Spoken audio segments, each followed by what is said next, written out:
ఇంట్లో జరిగే వివాహాది అన్ని శుభకార్యాలకు వచ్చే బంధువులకు స్నేహితులకు లగ్జరీ అకామిడేషన్ అందించడానికి సిద్ధంగా ఉంది హోటల్ సుస్మితా ఇన్.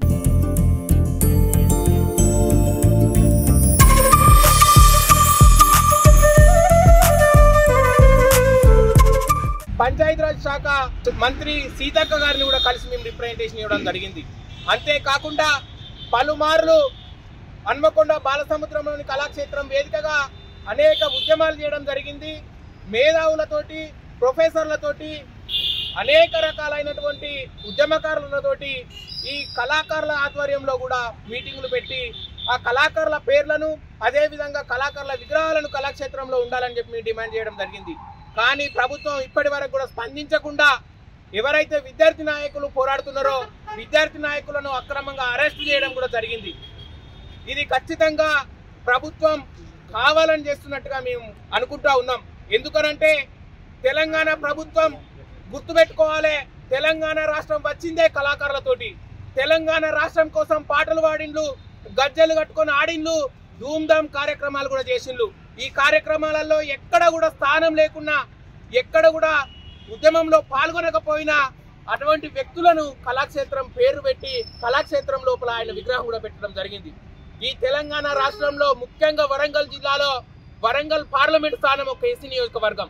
అదే విధంగా ఈ వరంగల్లో 2 ఎస్సీ నియోజకవర్గాలు ఉన్నాయి, ఒక ఎస్టీ నియోజకవర్గం ఉన్నది అసెంబ్లీ స్థానాలలో. కానీ కాంగ్రెస్ ప్రభుత్వం ఎంపీ స్థానాన్ని, ఎమ్మెల్యే స్థానాలను ఎస్సీ ఎస్టీ బీసీ మైనార్టీలందరూ కలిసి ఓట్లేసి గెలిపించినా కూడా ఇక్కడ ఉన్నటువంటి ఎస్సీ ఎస్టీ బీసీ మైనార్టీల యొక్క కోసను, వాళ్ళ యొక్క డిమాండ్లను పట్టించుకోవడం లేదు. అదే విధంగా ఈ నెల 19వ తారీఖు అంటే ఎల్లుండి ముఖ్యమంత్రి రేవంత్ రెడ్డి గారు ఆ కళాక్షేత్రాన్ని ఇనాగ్రేట్ చేయడానికి వస్తున్నట్టుగా మనకు తెలిసింది. ఈ సందర్భంగా మేము డిమాండ్ చేస్తున్నాం విద్యార్థి సంఘాల ఆధ్వర్యంలో, ముఖ్యమంత్రి రేవంత్ రెడ్డి గారు దయచేసి మీరు పరిగణలోకి తీసుకోండి. ఈ తెలంగాణ రాష్ట్రాన్ని సాధించిన కళాకారులను కనుక మీరు అగౌరవపరిస్తే, వాళ్ళ యొక్క హక్కులను, వాళ్ళ పేర్లను కానీ వాళ్ళ విగ్రహాలను కానీ కళాక్షేత్రంలో పెట్టకుండా అవమానిస్తే ఈ సమాజం ఊరుకోదు. మిమ్మల్ని ఏ ఓట్లయితే ఏసీ ఎస్టీ ఎస్టీ బీసీ మైనార్టీలు గెలిపించిల్లో వాళ్ళందరూ మీకు తక్షణమే రాబోయే స్థానిక సంస్థల ఎలక్షన్లో కానీ, అదే విధంగా మున్సిపాలిటీ ఎలక్షన్లో కానీ తగిన బుద్ధి చెప్తారని హెచ్చరిస్తా ఉన్నాం. అదే విధంగా మీరు 19వ తారీఖు కనుక ఆ కళాక్షేత్రానికి సంబంధించి సరైన నిర్ణయం తీసుకోకపోతే ఖచ్చితంగా మీ పర్యటన కూడా మేము అడ్డుకుంటామని చెప్పి హెచ్చరిస్తా ఉన్నాం. ఖచ్చితంగా ఈ తెలంగాణ రాష్ట్రంలో రాష్ట్ర వ్యాప్తంగా తెలంగాణ కళారూపాలను, అదే విధంగా జానపదాలను కావచ్చు, బొగ్గు కథలను కావచ్చు, బుర్ర కథలను కావచ్చు, దేశానికి ప్రపంచానికి చాటి చెప్పిన కళాకారులు ఉన్నారు. పద్మశ్రీ అవార్డు తీసుకున్నటువంటి కళాకారులు కూడా ఉన్నారు.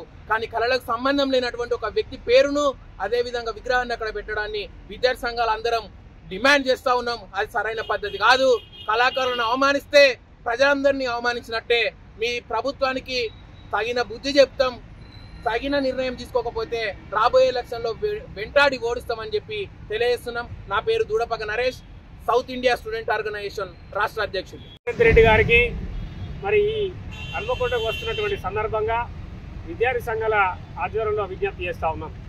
ముఖ్యంగా కాళోజీ కళాక్షేత్రాన్ని పేరుని గద్దరు పేరు నామకరణం చేయాలి. అదేవిధంగా లేకుంటే ఎవరైనా కళాకారుల పేర్లు నామకరణం చేయాలని చెప్పేసి మొదటి డిమాండ్. ఎందుకంటే కాళోజీ నారాయణరావు అనేటువంటి వ్యక్తి ఆల్రెడీ కాళోజీ నారాయణరావు యూనివర్సిటీ అనేది ఉంది ఒకటి.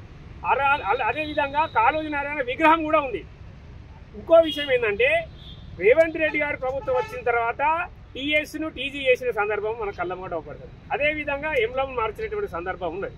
అంటే మరి ఒకే వ్యక్తికి 2 గౌరవాలు ఎందుకు? 150 కోట్లతోటి కాళోజీ కళాక్షేత్రం ఆయన కళాకారులు ఉన్నటువంటి గద్దరు గజ్జగట్టి ధూమ్ధామ్ తెలంగాణలో ఎంతో పాత్ర పోయించినటువంటి కళాకారుల చరిత్ర ఈ తెలంగాణలో ఉన్నది.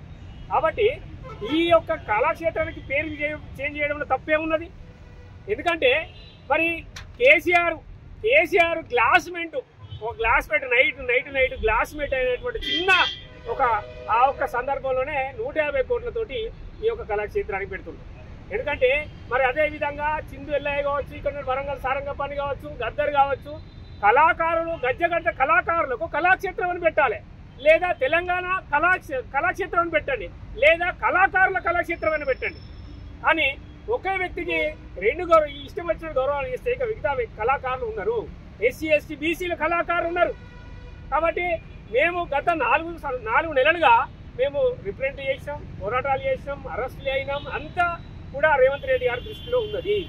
కాబట్టి మీరు ఇదే కాళోజీ కళాక్షేత్రంని మీరు ఇనాగ్రేషన్ చేయడానికి వస్తున్నారు కాబట్టి అయ్యా రేవంత్ రెడ్డి గారు, మా విద్యార్థి సంఘాల తరఫున మేము విజ్ఞప్తి చేస్తా ఉన్నాము. మీరు ఇప్పటికైనా కానీ ఆ ఒక్క కళాక్షేత్రానికి గద్దర్ పేరు కానీ మిగతా పేర్లు పెట్టండి. లేకపోతే విద్యార్థి సంఘాల తరఫున ఇదే కళాక్షేత్రాన్ని మీరు రాబోయే వరంగల్కి వస్తున్నారు కాబట్టి ఖచ్చితంగా మేము అడ్డుకుంటాం. అడ్డుకునే కాదు, ఏ ఒక్క మూమెంట్ తీసుకోవడానికైనా కానీ మేము సిద్ధంగా ఉన్నాము. ఎందుకైతే ఒకవేళ మా విద్యార్థి సంఘాల విజ్ఞప్తి కావచ్చు, మా విజ్ఞప్తి పక్కకు పెట్టినే తెల్లారే మరి దాన్ని దగ్ధం చేసుడు కాదు, దాన్ని బోర్డులన్నీ చించివేసి దేనికైనా దాన్ని సిద్ధపడి కళాకారుల కళాక్షేత్రం పేరు పెట్టేంత వరకు, అందులో విగ్రహాలు పెట్టేంత వరకు కూడా విద్యార్థి సంఘాలు ఎక్కడ కూడా వెనుకాడదు. కాబట్టి దీన్ని దృష్టిలో ఉంచుకొని మరి రేవంత్ రెడ్డి గారు ఖచ్చితంగా ఆ పేరును నామకరణం చేంజ్ చేయాలని చెప్పేసి కోరుకుంటాం. లేదంటే ఉద్యమం ఉధృత స్థాయిలో చేస్తామని తెలియజేస్తూ జై భీమ్, జై భారత్.